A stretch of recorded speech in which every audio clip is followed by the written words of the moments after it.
I'm very happy to be here this evening. I only came because I love this little Barton farmhouse, and I have a connection to it, as all of you in this room have, and there were some other people who have a great connection here who disappeared. Where is Pam Carmichael? Get back in here, Pam. You should be sitting right behind Linda Comet. All right, so you're all here because you know you're going to hear a very fantastic story from our local historian, Mr. John Marshall. Now, I want to tell you, life is pretty strange because I was a Bloomfield Hills resident for about 49 years, walking in the neighborhood one day, taking that early morning walk, which I no longer take, with my dog, which is no longer here, and this guy comes riding up on his bicycle, and the guy is him. And he says, "Excuse me, could you tell me where so-and-so house is? There's a house here, a historic house." And I said, "Oh, I know what you're talking about. Yeah, you up at the top of the hill, make a little left, and you're going to find it." And we had such a nice conversation, this stranger and I. Good-looking guy on a bicycle. Made my walk interesting. So years go by, and then, and I believe it was 2007 that we started doing the history of Bloomfield Hills for the city's 75th anniversary. And you're stealing my whole introduction. That's all right. You have enough to say. Let me say something. So we're going to start, the city is having its 75th anniversary, so we're going to have this great big thing, great big gathering at Cranbrook, and to celebrate the city's long history. So I go to one of these meetings, and who do I see? With the guy on the bicycle. And I said, "Do you remember me? Because I remember you." I was taking my... I was going to tell these people. Yeah. Well, I want to tell it first. So anyway, so he was representing the Bloomfield Historical Society, and then all of a sudden things sort of meshed, and because of this senior citizen who lived in the township, his name was Harry C. Walsh, who pointed out the fact that this charming house, the oldest existing farmhouse in the city of Bloomfield Hills, was going to be razed. It was going to be demolished because the new developers couldn't find a place for it right off the Long Lake Road. And one thing led to another during that history. We kept learning things. And we all decided, the Historical Society, John, Pat, and so many others, I wish they were all here tonight because I'd love for you to meet them. We collectively believed that we should do something to save this historic farmhouse. And that's what happened. We got together. Now, how do you do that? I want to tell you, if you're ever in a situation, you're meeting a man on a bike, beware, but if you're ever in a situation where you want to save something, you have to believe this one thing. You cannot save it yourself. You have to find others who believe as you do that something is worth saving. And then one girlfriend tells another, one boyfriend, guy friend tells another, and then you build this group of people who say, "We're going to do something about saving this house," and that's where we are. And John's going to tell you the beautiful part that I didn't tell you about. But thank you very much for coming here. And thank you, Sue Nine, who left for the wine, because that's what triggered this whole thing. So thank you. Turn around and look at that screen. Oh, that one over there. That chubby little lady right over there. There she is. Oh my gosh. And there's the inimitable Harry C. Walsh, who lived to be over 100. He is the guy who said, when I was on the city commission during that historical year, he said, "You're about to lose this beautiful, the oldest house in the city of Bloomfield Hills." So if it weren't for Harry C. Walsh talking to me, then I talked to fellow Commissioner David Kellett, who knew a whole lot about houses, and I said, "Is this house worth saving?" He said, "There is very few left in Michigan. This house is worth saving." So he's going to tell you the rest of the story. But thanks for listening to me, and I'm so glad you're here. Now I want another glass of wine. Okay.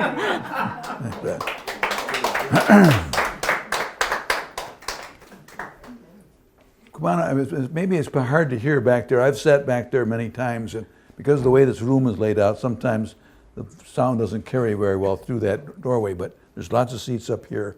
And feel free to get up during my talk, because this is a long one, to go in the other room and get more of the snacks and so forth. I have no objection with that. In fact, it'd be helpful if you'd eat some more of that food. Anyway, this is Afraid we might nap, John? I'm sorry? I said, aren't you afraid we might nap if we eat more food? Thanks you for being part of this pilot program. This is something we're trying to do. We're going to try 3 of these history programs. This one on the log cabin, and then one on a 1915 bird's eye view map that has been digitized for the township, which I think you'll really enjoy. Depending upon if anybody shows up for those, we'll see if more come to the next one or fewer, we'll decide how to proceed. But thank you for being part of the pilot program. In 1993, 30 years ago, I discovered this map. 30 years ago. I've been here 50 years in the township. That map was produced in 1927 by the master developer in this area, Judson Bradway. He developed most of the major subdivisions here. And I found a copy of this through his archives, which I unearthed somewhere. It is a 16-mile driving map around the area with lots of little pictures of houses and things that not all are identified with pictures, but there's about 40 or 50 different houses on this map. There are 2 versions of it. And there was one on that caught my attention. You'll see it at the top of the screen there. It's called the Covert. And I could never find it. I've circled it on the map. It's at the corner of Eastways and East Long Lake Road. Close, not between the Hunt Club and Eastways. And I'd ride my bicycle along, like what Pat was saying, and I'd look for these houses. And I could never find that one. Then in 2003, 10 years later, I decided to do a presentation at the library, number 2 in our local history series, which now is up to 62. I didn't do all of them. But I used more of those houses on that route, and I still couldn't find it. But then Harry Walsh, as Pat said, introduced Pat to the house in 2007. It's part of our 75th anniversary event for the city. And I went to that meeting that I showed you here in Pat's office and sat there with Pat and Dave Kellett and Harry and Mary Barton Jolliffe, one of the 2 daughters of the Barton family that lived there. And we discussed, could this house be saved? We've talked about different dates for the house. You see an 1832 date there. It's disputable. We sometimes say it's 1840. We like to be comfortable and say it's a pre-Civil War house. At least, in that, it's certainly before the Civil War. This was a picture printed in a magazine, and I may do a presentation on this whole magazine sometime, called The Afterglow, 1925, 26, and 27. Very, very lovely country living magazine in the Bloomfield area. They featured this house you're sitting in right now in that article in 1926 because 2 young ladies from Grosse Pointe, Margaret and Sarah Hendry, had bought a rundown old farmhouse and decided to fix it up for their party place on weekends. And they'd come up to ride. They came up to ride the horses. The Grosse Pointe had run out of space, and they were coming to Bloomfield to open the Bloomfield. They called it the Grosse Pointe Riding Club at first. Then they called it the Bloomfield Open Hunt Club. And they had this house right down the road. They bought this old farmhouse, and they spent probably more than we spent fixing this back up to add on to this house. But there's a wonderful article. In fact, this thing right here describes some of the pictures that were in that article and so forth. So you can see that later if you wish. The quick look at what it looked like in 2007 when Harry had introduced Pat to the house. It had been sold to a developer in 2006. Prior to that, the Barton family had rented it out for a few years to different people because Mrs. Barton had died at about the age of 101, I think, a few years earlier. And they had been renting it out. But the developer that bought it, Eddie Mancini and his development company, wanted to develop a wonderful new subdivision of 11 lots on this 25 acres called Barton Hills, named after the Barton family, like we named this house after the Barton family. So it was sitting on lot number 1, which is still empty, and we were allowed to buy it for $1. All we had to do was move it.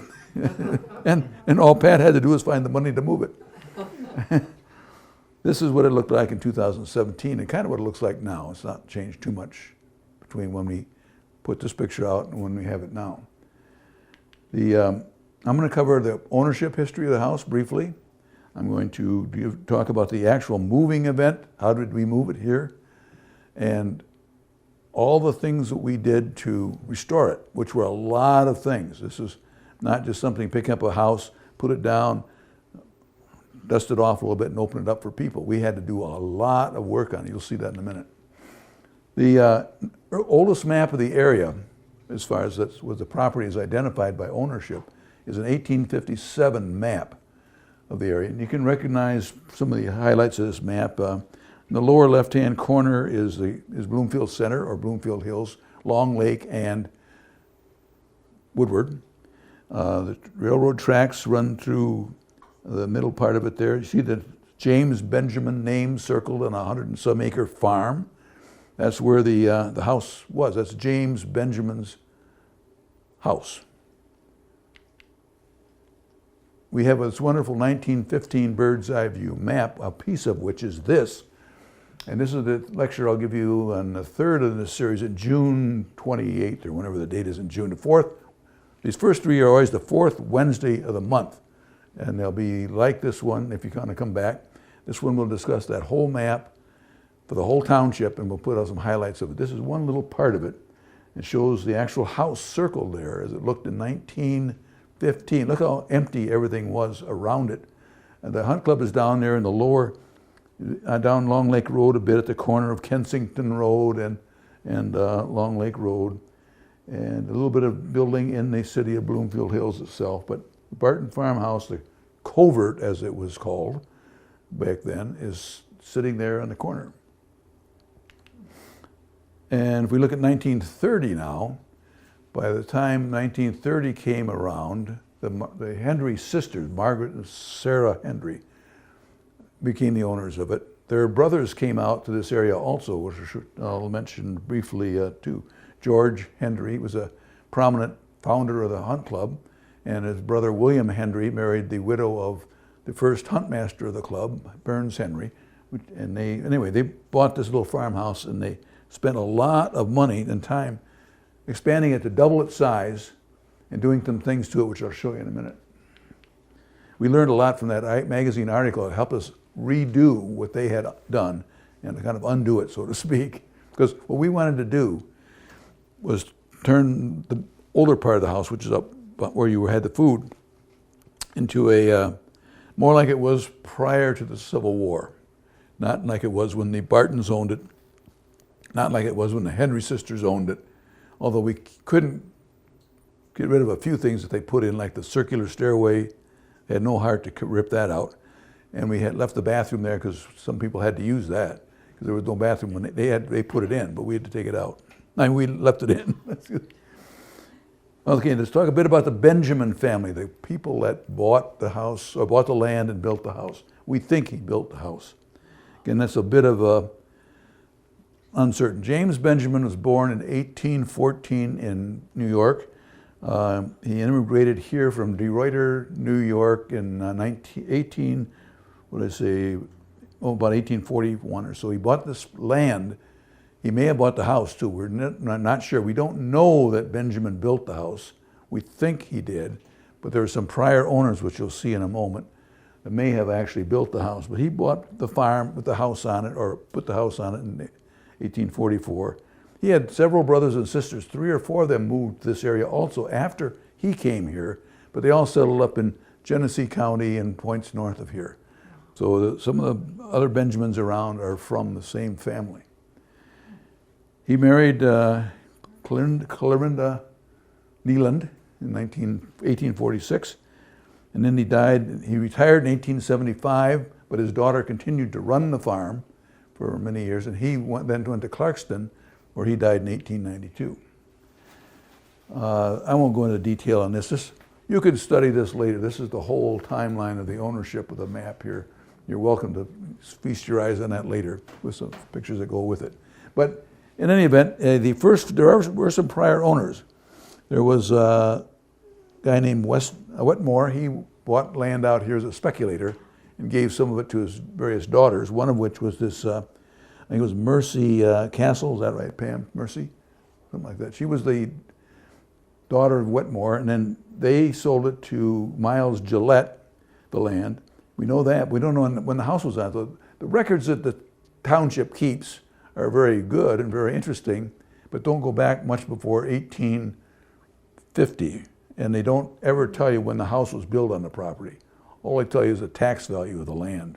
And sometimes if you see the tax value go up, you think, well, they must have built a house there. So we just don't know who built it exactly. And they didn't write their name on any of the walls that we could find. So we don't have that. But anyway, finally in 1844, this guy, Benjamin, had come from New York, and he bought the property. He married Clorinda in 1846, and they had 5 children, 3 of which died at birth, pretty much very young. 2 of them lived until adult age. One was Augusta, who continued to run the farm after he retired in 1875 with her husband, Miles Lowes. And her sister, Della Tucker, married a guy named, remember his first name is Charles Tucker or something, went up and lived in Clarkston, and she's buried up in that area somewhere. It took me a long time to find where she was, but she didn't settle in this area. The Augusta, the older daughter, and Miles Lowes had 5 children raised in this house, and I had a whole, you can see I had some other things here on this map. But I think it was too much detail to see all her descendants, so I left it off. But I did research on who their children were and who their children's children were and so forth. But they were prominent in the area in the late 1800s. They ended up, and it's another whole story, probably a whole lecture in itself to tell you what happened to the property when they disposed of it after James died. They traded it for a hotel in some small town north of here whose name I've just forgotten. But it ended up in the Supreme Court deciding whether it was a legal sale or wasn't a legal sale. In any event, forget all that for now. Mary Martin, not the Mary Martin, but a Mary Martin, owned it briefly. I don't think she ever lived here, not sure of that. But she sold it to Robert Haycock. He had 5 or 6 children. He actually built this part of the house. The original part of the house stopped right at this wall, the 1840s part. It was called a 2-bay upright with a wing attached to it. But he added this on about 1905. It goes into 2 stories, got an extra bedroom upstairs and so forth. But that was his contribution to the house. And then he sold it to somebody named Charles, whatever his name, I can't see it from here. Cantor. But I don't know anything about him, so forget him. But he sold it to the girls, the ladies from Grosse Pointe, who wanted to build a party weekend place. They didn't really live here. They came out on weekends and brought their friends out here and so forth. Two of the interesting things in the house that we have are the signatures of the daughters in glass, in the windows, in the house. This one, Augusta Lowes, was the older daughter. She etched her name in a panel of glass at an upstairs window, which we didn't know anything about until we had our windows sent out to be restored. And the window restoration group in Ann Arbor found this little pane of glass. They cracked it, unfortunately, with her name etched in it. And I have that here somewhere framed, but I can't find it framed. But it's in a little picture behind it by the thermostat there by a young man, Michael, doing the filming. And you can see it there. The other daughter, Della B. Tucker's name was well known. The Barton ladies knew about it. It was in the front window, and she had written her name after she got married, Della B. Tucker, in a pane. And we had that whole window, not just a pane of glass. Pat Hardy we had the whole sash framed with 6 panes in it, and that's in the other room. You might be able to see that yet if you're wandering around later. But they actually had these 2 daughters mark this house, which is kind of cool. The Hendry sisters, moving on to the next family. We really only talk about the 3 families, the Benjamins, the Hendrys, and the Bartons, because they're the most influential. And this was the Hendry family, Grosse Pointe people. Their father, George, was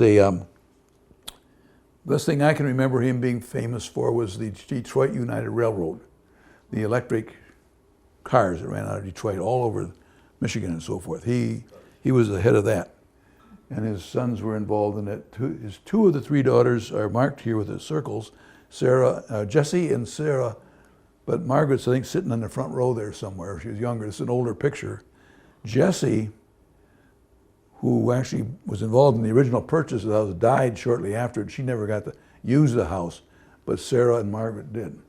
And then I see George in the center there with all of his children and their spouses and grandchildren and so forth. When the ladies from Grosse Pointe bought it, it looked kind of like this, we think. It was only it was pretty much a rundown farmhouse, 80 years old at the time, but pretty well run down. And they invested a great deal in it, like the circular staircase in the front room there, which you can still see, which is a real nice feature of this.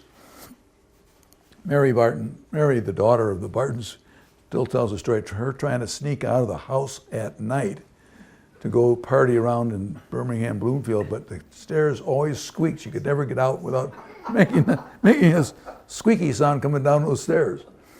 But they put that in. We kept that. We could have, to make it like an 1850s house, we should have torn it out and put a straight up old-fashioned, straight staircase in there. Didn't have the heart to do it. They turned a little bedroom, and you read about it in this article in the 1926 magazine.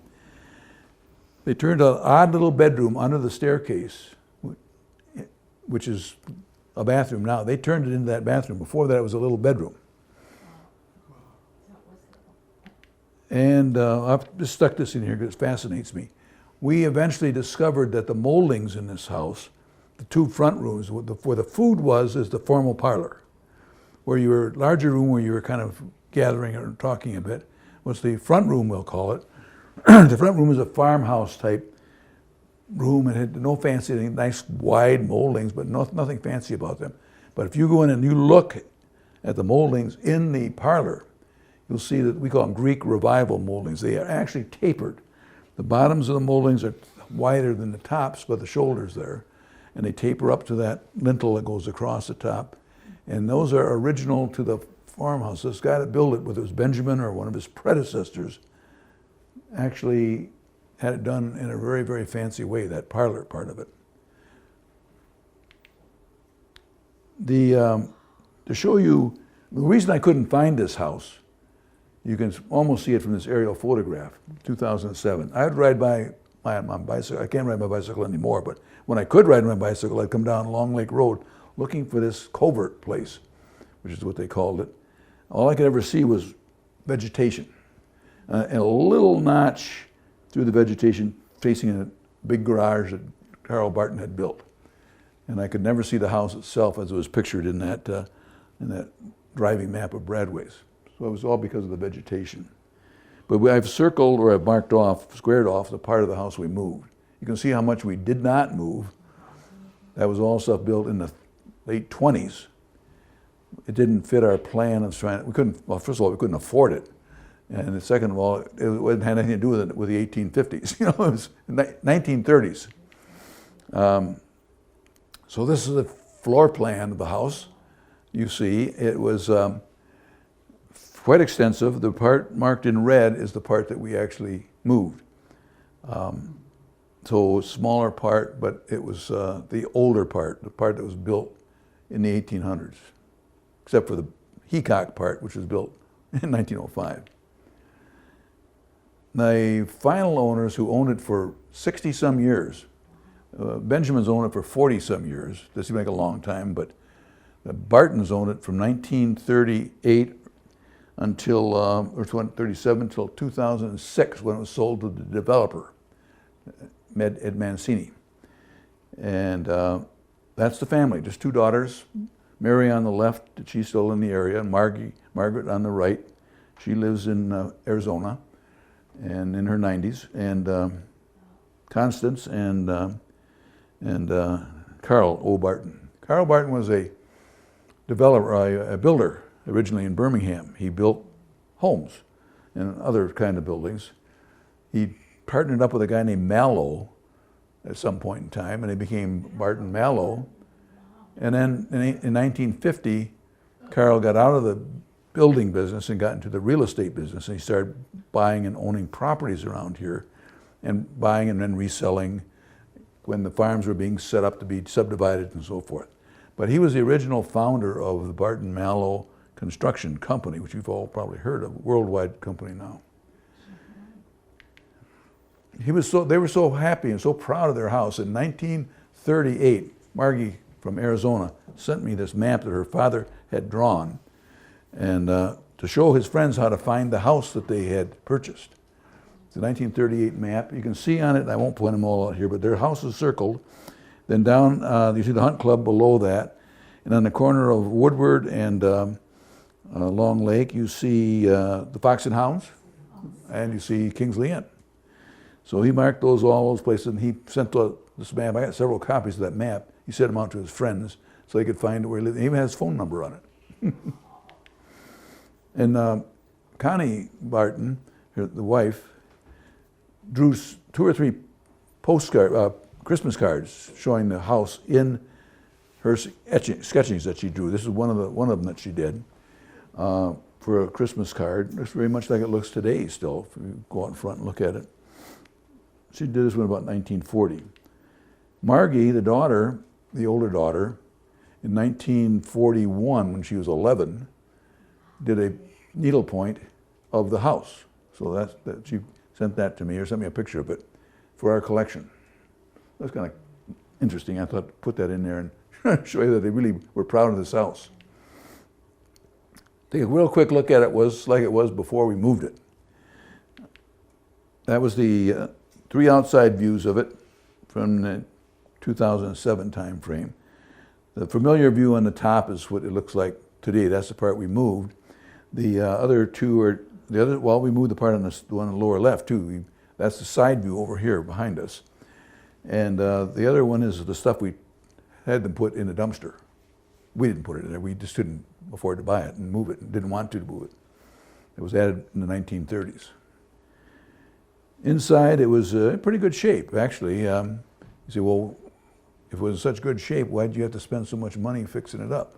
Well, I'll get to that. But you see, there were some built-ins. They had an entranceway that's right where that door back there is, the lower left-hand corner, pretty much. Fairly similar. That was the front door, which is on the Long Lake Road side. Had built-in bookshelves, and we've taken the bookshelves out. We took a wardrobe out. We took fireplaces out. There was a fireplace right where Julie's sitting there at one time, along with 2 French doors, and they're no longer there. We don't have, and there was a fireplace at the far end of the family, of the big room and the what I call the front room. On the left is those 2 French doors and the fireplace that would have been over here, and then there was the parlor where the food is tonight, and you'll see that if you look closely at it, there's 2 radiators underneath the window. Every room in this house had 1 or 2 radiators. The heat was steam heat or hot water heat, and they had radiators all over the place. Well, you've noticed they're not here anymore. We got rid of those. They didn't have radiators in 1850. They had like stoves or something. They may not have even had the fireplaces. But we took out the radiators. We replaced it with a new furnace system, which I'll show you in a minute. Upstairs, there are 2 bedrooms, identical in size. One was, it looked like this when we moved it. And there's some built-ins in the 1 bedroom on the right. That's where Mary's bedroom was. Your little desk her father bought her in 1940 or so from New York and put it in in the room for her. That's still up there. We left that in. Now, moving on, getting to the move. Now I get to go to 15 after 7 because Pat took some of my time. But here's the part Pat covered. I won't spend a lot of time on it. She described Preservation Bloomfield, the organization that she spearheaded along with this. She was representing the city because she was the mayor at the time. We had the township involved. We had the school district involved, Superintendent Steve Gaynor back then. And we had the Historical Society presidented by Pam Carmichael, who's here tonight with us too. And those four, call them the 4 Bs, formed a 501c3 corporation which manages this house and runs it. We took no tax dollars for this. This has all been funded by private donations. I'll show you a picture of a donation sign. When you go out from the door here, look at that sign on the side of the porch. You'll see the names of the people that gave anywhere from $25,000 each to $500 each. Anybody gave $500 or more is listed on that for the original fundraising thing. Pat was the original mom. Get $250,000 about originally. We thought that's all it would take. I thought it was. Well, how naive we were. Anyway, this organization was founded in 2007, October, I think, in that time frame, just before we did the move. Each organization has 2 representatives on the board, and there's another representative who's been Sue Nine right from the beginning. She's kind of a fundraising community representative for us. And after we realized how productive the Friends of Preservation Bloomfield were going to be in raising money beyond the original subscription, we gave them a spot on the board too. And Linda's got that job now. Linda, where are you? Linda's the representative from the Friends of Preservation Bloomfield. This is a picture of what you'll see on the porch, the plaque that's got all the names of the original donors on it. And as I said, it goes from like $25,000 per person down to those that gave $500. And a lot of people gave $5 too, but we didn't put them on the list. A lot of those people have never been in this house though. A lot of those people are no longer with us. But they were nice, very generous in giving us the money to work with. The part of the fundraising effort was another gift of Harry Walsh. He had Denise Little, I think it is, do a nice sketch of the house. And we use that in a lot of our promotional work, right, Pat? Pam? No, Pat. Too many P's here. There's like too many B's. So she did that nice little sketch of it as it existed just before we moved it. Okay, now we're going to get to the exciting part. That was all background stuff. Now we're going to move the house and restore the house and preserve the house. So this, as I said, was the way it looked in 2007 when we finally decided to go ahead and make the move. And the part we moved is pretty much shown in this picture here. I won't go through that again. There was an upstairs. The upstairs is just the 2 bedrooms and the bathroom in between them. The bathroom is no longer a bathroom, although there is plumbing up there if we ever wanted to convert it back into a bathroom, we could. Right now it's a little storage room. We had to prepare the house to move it. It's really fascinating to watch a house being moved. Anybody here, have you seen a house moved? Somebody back there. Did you move your own house? No. Okay. Well, they had to take this house from 1 mile and 6/10 from here and bring it up the road and put it here. And what they did, they started by punching holes in the foundation. You see the black holes there. You'll see the getting ready to receive the, what I call it, the transporter beams. They have giant I-beams with wooden tops on them to protect the house, I guess, and they slid those underneath the house through the holes they punched in the foundation. We couldn't move the foundation. Pat would have loved to move the foundation because it was a Michigan-type basement with stone walls and dirt floor and all that stuff. But we couldn't. It made no sense to try to. We moved some of the stones though, and they're formed around the base of this house right now. But anyway, they had to punch holes in the thing. They had to break the house into 2 parts. That's one of the reasons we had so much work to do after it got here, was to put it back together again and repair the damage that it had suffered during the move. But anyway, they put these transporter beams underneath it. Here's the separated upright portion, the part you're in right now. The wing portion, which is the 1-story part to the west of us, was a separate piece. You'll see that in a minute. So they got them separated on the lot over in Barton Hills. And but they also had to prepare a site to put it.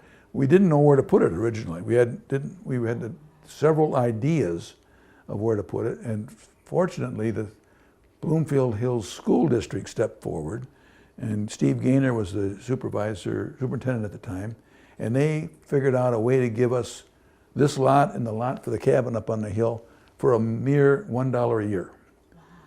And it benefited us and it benefits them. This is a great addition to the farm. I think Alan would agree to that. Alan's still here? Alan left.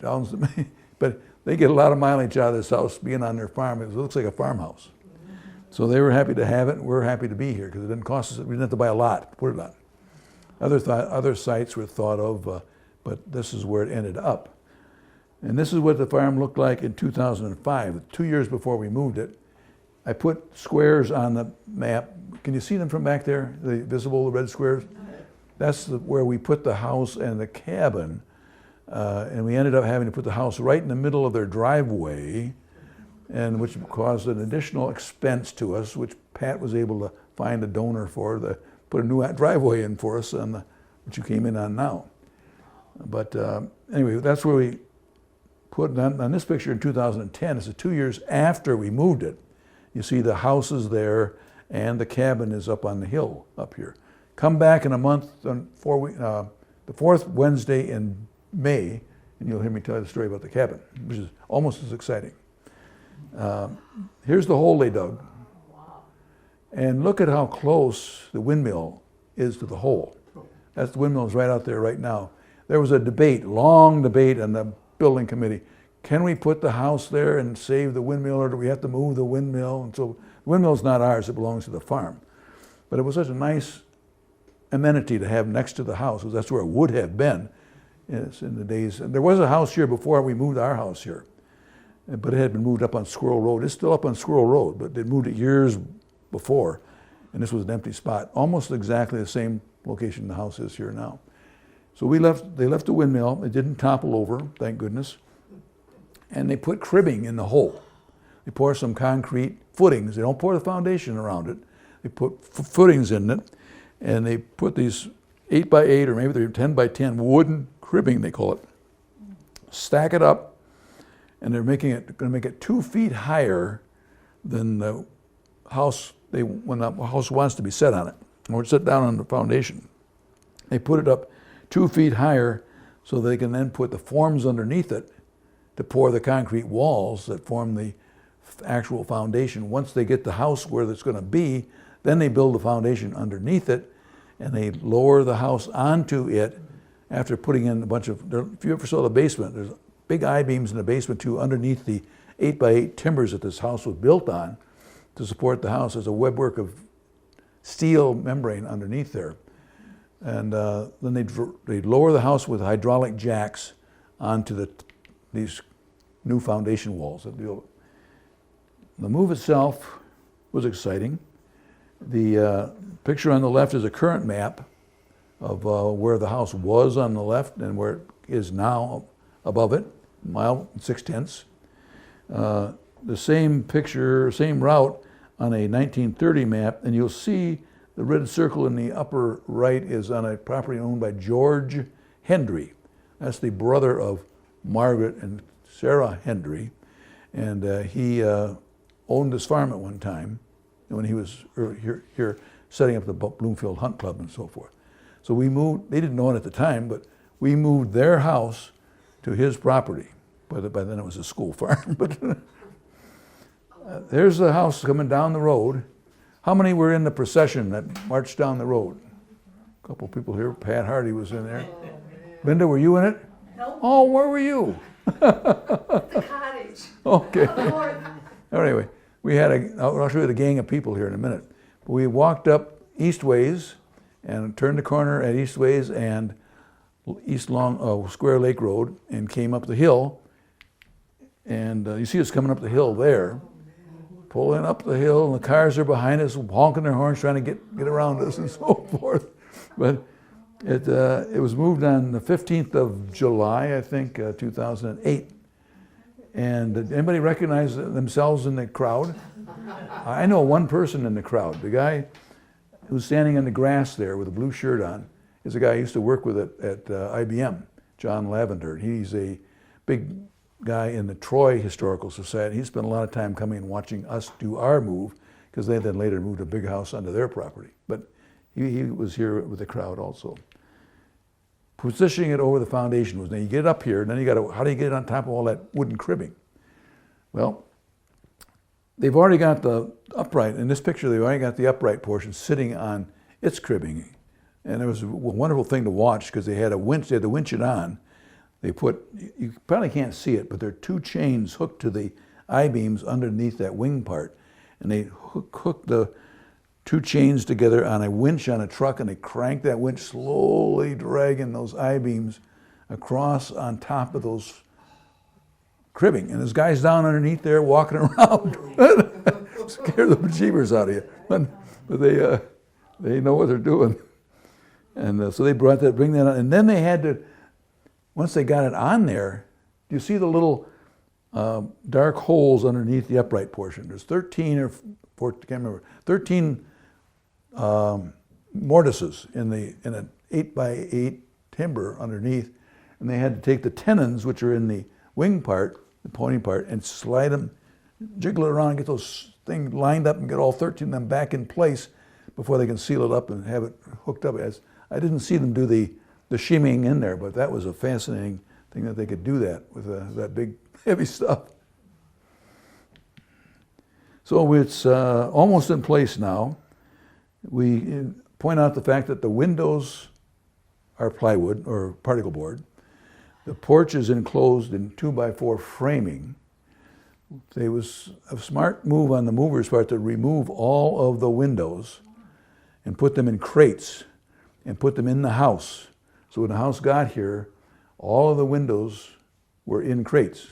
Because most of the windows, the ones in the front especially, were the original farmhouse windows. Those were built with the house, and we spent a lot of money getting those restored so that they could keep them in the house and use them once we got them out of the crates and so forth. Even the windows upstairs are part of the original setup.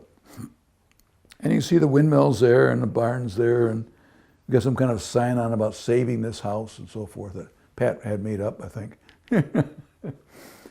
Okay, now into the work that took us from 2010 till last year, restoring what we moved.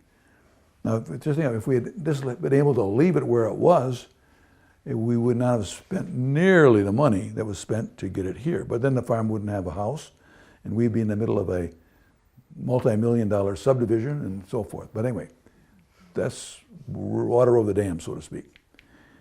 We had a lot of skilled companies working, contractors, particularly our preservation architect, Gene Hopkins, and the construction coordinator, Gene Ferreira from company, what's the name? In Franklin and Rochester, Rewald, Frank Rewald Company. He did a really great job coordinating all the original contractors, and Dave Kellett was always involved too. And when Rewald got finished with what they were doing, Kellett took over and did most of the rest. But we had to have carpenters, plumbing, electrical, heating, ventilation, and air conditioning, plasterers, drywall work, interior and exterior painting, wallpapering. You can see the list. All that had to be done because the house had developed some cracks, of course, and it needed to be restored to it, something you guys could actually come in and enjoy. This is what it looked like in the back. You can see all that tar paper on there. There's a chimney on the right was removed, and the chimney, you can barely see it on the left. There was a chimney in the back, right where Julie's sitting up there, went right up that wall. There was a fireplace, and that all had to be restructured. That looks like a porch on the bottom there, but that's not. That part is where where Michael is filming us from. There's a little kitchen area back there. The porch was added on beyond that. But that's what we started with. We had winterized it, and then we made it look a little better by putting white paint on the particle board in 2009. So it didn't look quite so gross, and we covered up the framing and so forth. In 2010, we had the big window reveal. We spent a lot of money, Pat will remember that, paying to have these 9 windows, frames, sashes taken out, transported to Ann Arbor, reworked, all the panes of glass taken out of it, all the caulking taken out of it. They had actually rebuilt the mountains in the lower part of the front windows because somebody had taken them out years ago and made single pane glass. But look at them when you're in there. They're the original farmhouse windows. And they were restored and they work perfectly. Although we don't open very much because the flies keep coming in. We haven't had screens made for them yet. You see me lowering one of the boards. That was one of my biggest jobs, was to lower those particle boards and do the window reveal and have it captured on TV. And sitting on the porch, I think that's Pat in the lower right, Pat? And Dave Kellett standing in the doorway there. I'm standing to his west, and who's up there with him? Is that Sue Nine? Probably. Could be, yeah. Yeah. And then next thing we did is, actually I should have put it the other way around. I think we did the porch before we had that window reveal, but the porch had rotted out, the front porch, which you didn't come in with. That's the Square Lake Road side. So we had to reconstruct that. This is all done in the 2010 time frame. Then we had to redo the west end, which is where the end of the big room back there. The chimney was no longer there. We had to restructure it, put the siding on it, back on it, and make it look presentable again. So a lot of rework was done there.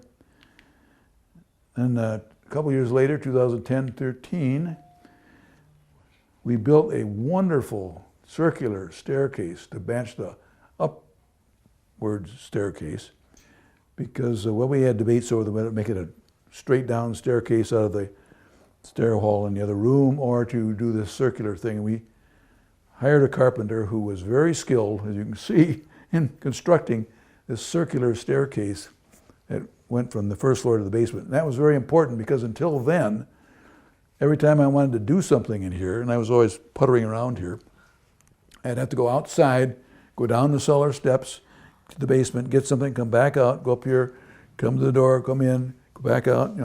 Once we got the steps, except the fact they were circular, I couldn't bring everything up. It was too narrow. But anyway, it was a nice job that they did on that. I know that part only cost $5,000. It was donated, by one of the Barton sisters. Then, my biggest nemesis is this furnace system. This forced hot air system is believe it or not, how many of you have more than one zone of heating in your house? There are 4 zones of heating in this house. In the basement, there are 4 baffles, not called baffles, there are dampers in the ductwork, so that there's a thermostat in 4 different locations in this house. And the idea was that you could control the heat upstairs, basement, this room, and the other rooms in there. And all it's been to me is a pain in the neck because the dampers stop working and you can't figure out who's providing heat where. It would have been simpler just to put in one heating, like in my house, my 3,500 square foot house, that's one heating zone, just each the house and that's it. Upstairs, downstairs, all. Anyway, we were overly sophisticated in putting this in. Sometimes happens. But that's what the furnace looks like in the basement. This is the back of the house where, right out that part there, near the windmill. That completely reworked because those 2 upper windows were side by each when we got it, because there had been a chimney running up that in fact, they had been moved. They originally were like that, but the Hendry sisters moved them to make room for the chimney that they wanted to go up the wall there for their fireplace. And then we put them back to where they would have been, where they were when it was before they got in here and messed around with the fireplace and all that stuff. We also built porches and porch steps and handrails.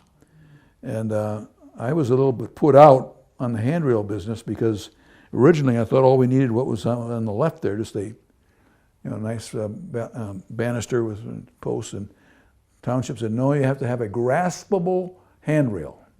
So we had to add, what you see on the right there, a narrower piece of wood so that you could easily grab it if you fell. Now that I'm falling more, or tending to fall more, I'm glad to have it. But before I thought it was an extra expense we did not need to have, but it was a good idea. We also had to provide, or felt we had to provide, an ADA ramp access to the house, which is right out here. Now, 2014, I think we're getting into this room now. 2014, they finished off this room on the interior, built the little kitchen area, which is where you came in. That was not part of the original house, but we did our best to estimate where it might have been.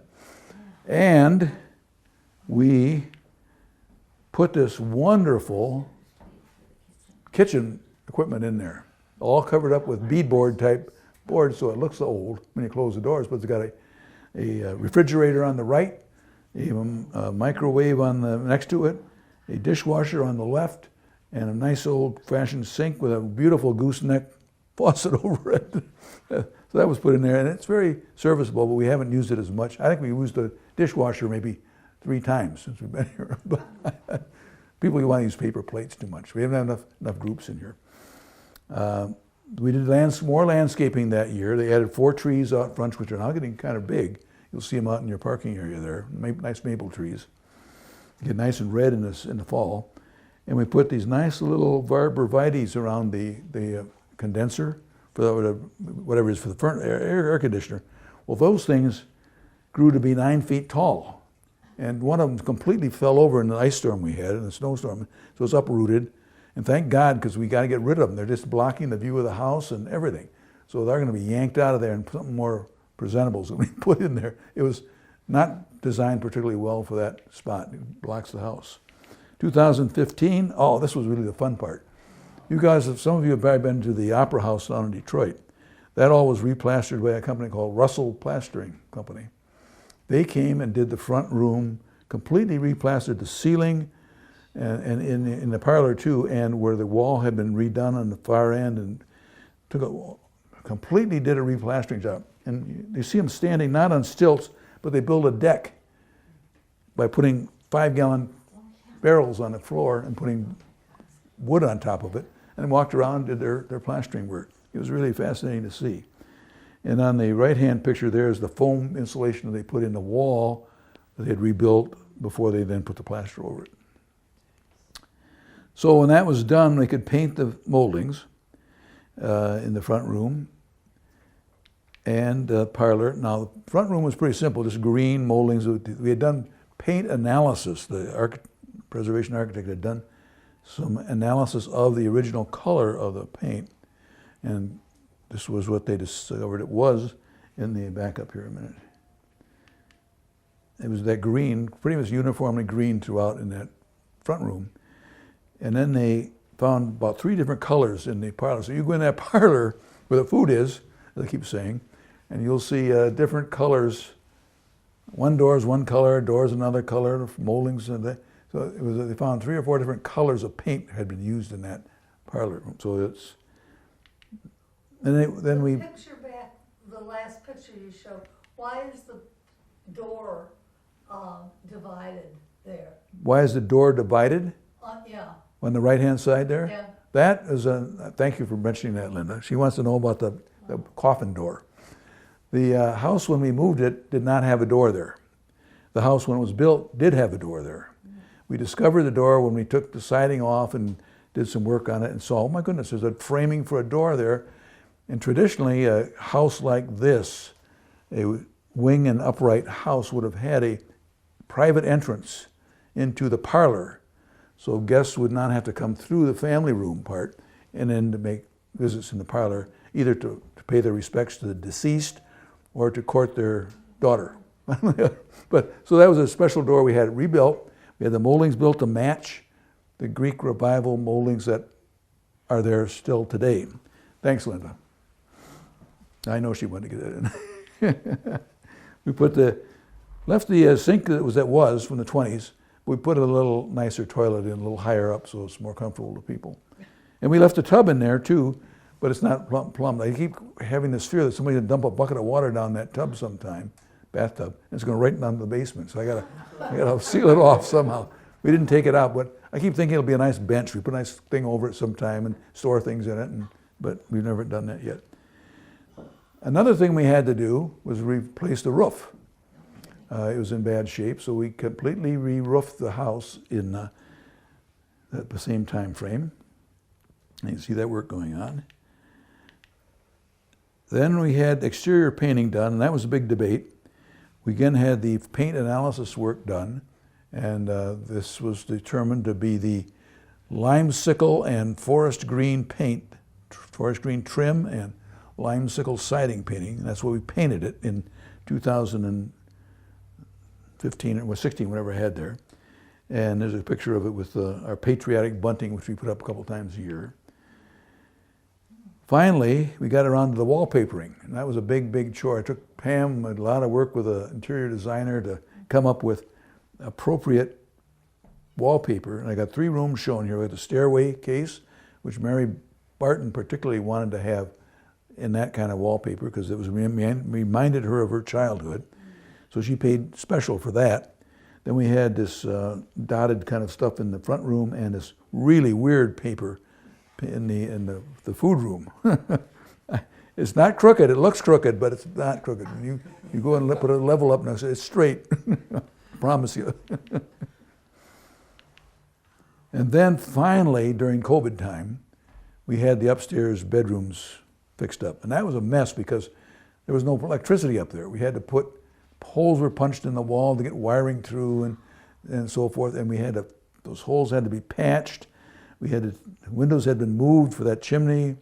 We had to return the old paper off. And we had Jerry McManus, who was a wonderful helper to us here. He did almost all the electrical work in the house. But he also removed all of the cast iron radiators from the house and got them out of here for us so we don't have, so that shows a picture of him squatting over a radiator in the bathroom, a smaller radiator. So when the floor is finished up there, the two rooms are about the same size. There's a small room on the right, which was the room, and it's now a little storage room for us.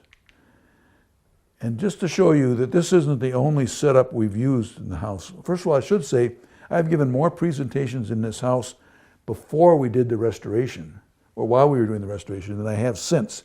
For some reason, people wanted to come see it being done rather than coming to see it finished. And probably the COVID problem, it killed it off a bit too. But this was a setup we had back in October for 44 people, or 45 people came into the house. Our maximum capacity is 49.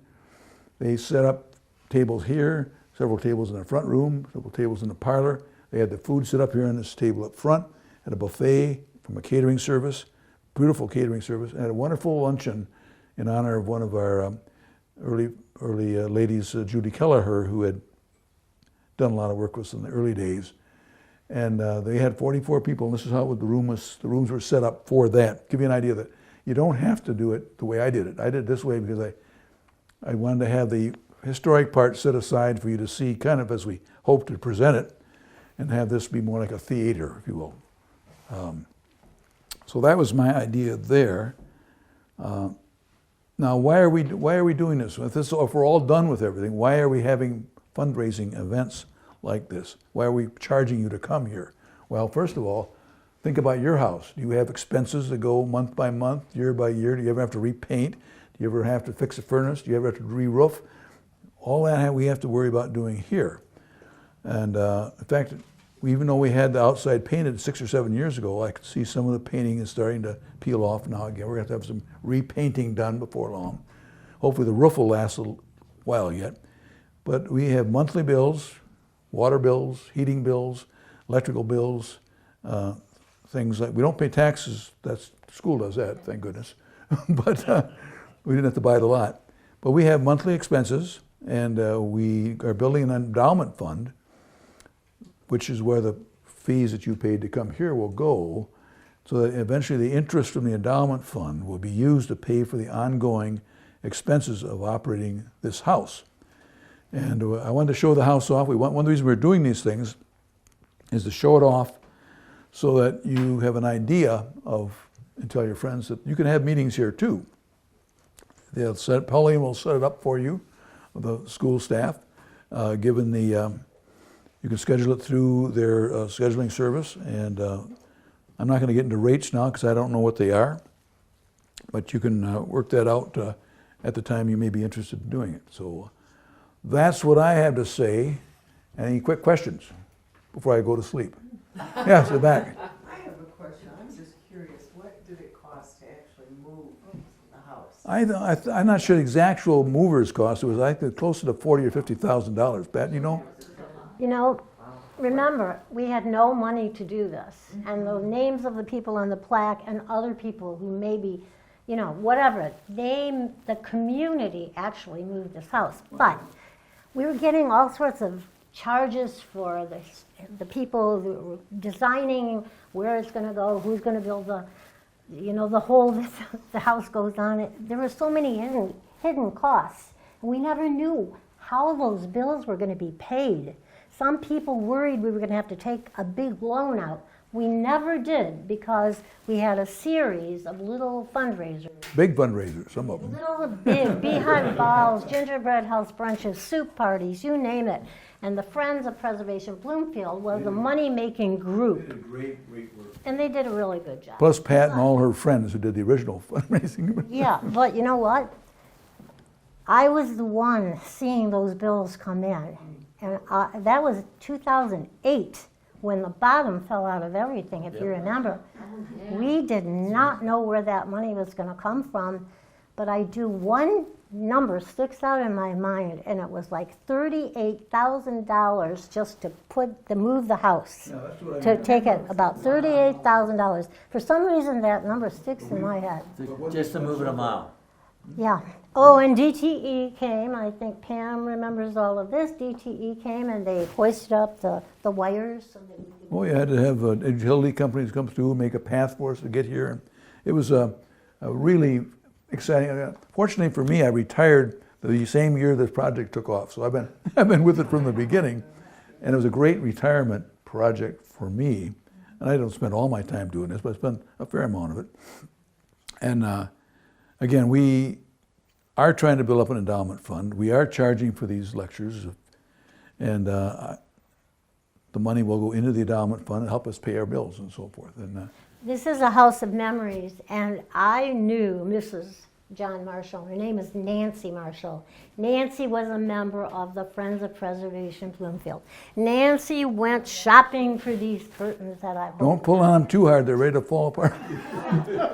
I mean, there are so many memories. You are making a memory right here as you sit here tonight, and we hope that Yeah, my late wife had the idea that it would look better, even if it was junky on the inside, if we put curtains around on the windows when cars went by, they would think it looked pretty nice. So in 2011, she went shopping to Sears and Penny's and found these cheap old lace curtains, which then I had to install. And they need to be redone. Somebody's got to take the bull by the horns, as they say, and decide what window treatments you really want in the house, upstairs and downstairs. But this is what we did in 2011 with her innovation. Yeah, Pat. I have to just say one more thing. Like, I've been involved in this, but I'm like a newcomer here tonight. Why? Because that gentleman right there, the guy on the bike who's not riding his bike right now, he is the historian. He put those things together. He has saved pictures. He has done so much you'll never hear from his own mouth. He's cut the grass. He's watered the bushes. Thank God I don't have to do that anymore. But I did do it for a while. We have, I'm just amazed because I haven't seen this before, and it's beautiful. And thank you, John Marshall. Yes. And if it hadn't, but I must say, if it hadn't been for Pat taking this on as a project back when a part of her 75th anniversary thing, it would never have happened, frankly. I mean, she was the spearhead behind it all. Yes, Becky. Yeah, I have another question. The Barton family, is that any relation to, there's a Barton construction? Yes, you may not have been here when I explained that. Well, no, but this is still there. There's a little building it's on, what's the name, Adams Road near, like, just north of Auburn or somewhere, you know, like there's the Walmart there, but it's before you get, Yeah. it's a little Barton Construction. Well, Barton Mallow Construction Company was started by Carl Barton in the 20s. He and his partner, something Mallow. And they eventually became an international corporation. Carl had bowed out long before that ever happened. In the 50s, he started buying and selling property around the area. But he founded the company, yes. Carl Barton. It's now Barton Mallow. The sons and the grandsons took over, and that's what that is, that little. And we thought we could get a lot of money out of them too, but so far not quite so much. Are you talking about a little stone house that's over there? You know, I can't remember exactly, if you're going north on Adams, it's on the right. I know it's next to a divorce attorney. I've seen that, but it's just a small building. I'm wondering because I knew a Barton when I was growing up. And I think his name was Carl, Well, Carl is the, but not that Carl, No. not the one you're talking about. there was a Larry Barton, his cousin Larry Barton lived in the area also, but anyway, other questions before you, and please, I think there's some food left, right? Lots. Well, go help yourself. I'm going to sit down here in a little while. If there are any other questions, you can come up and see me for a few minutes. I'll be dismantling my, by the way, if you ever rent this facility from the school, we share in the funds of what you rent, but the scheduling is done through Paulina, right here, Paulina Hakopian, and through their farm's normal phone number. But this whole setup is part of it. This is this modern monitor and hookup. It's got Wi-Fi in here. You can tell your group if they want to use Wi-Fi, it's in here. But you can't put more than 49 people total in the whole house. We had 45 for that one memorial service. But I just, of course, wanted to thank John for all of his invaluable knowledge this evening, sharing it with us, and for all of you joining us. We do have, as John mentioned, 2 additional lectures. They are scheduled May 24th and June 21st. And if you would like some more information, there's a flyer here, QR code, sign up before you leave. Or you can go to schoolfarm.org and find additional information on each of the lectures. anyways, the 4th Wednesday in those next 2 months, and next lecture will be on the cabin, and the rebuilding of that is almost as exciting as this. Yeah.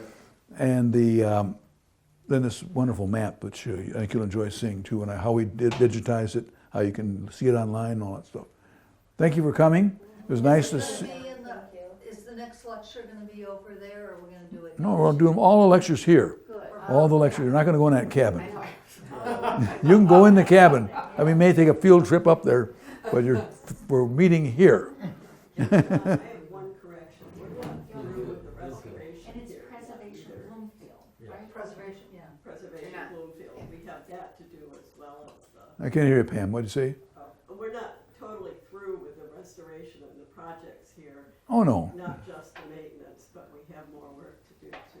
Yeah, not a lot of big things, but we do have to paint the house again. We do have to keep other things going. We have other features to make it look more like an 1850s house. But Could we do one thing? Could you just give one final short closing remark, and then everyone just give friendly applause, and I'll include that in the... well, thank you all for coming. It was a pleasure having at least some new people here who knew nothing about it.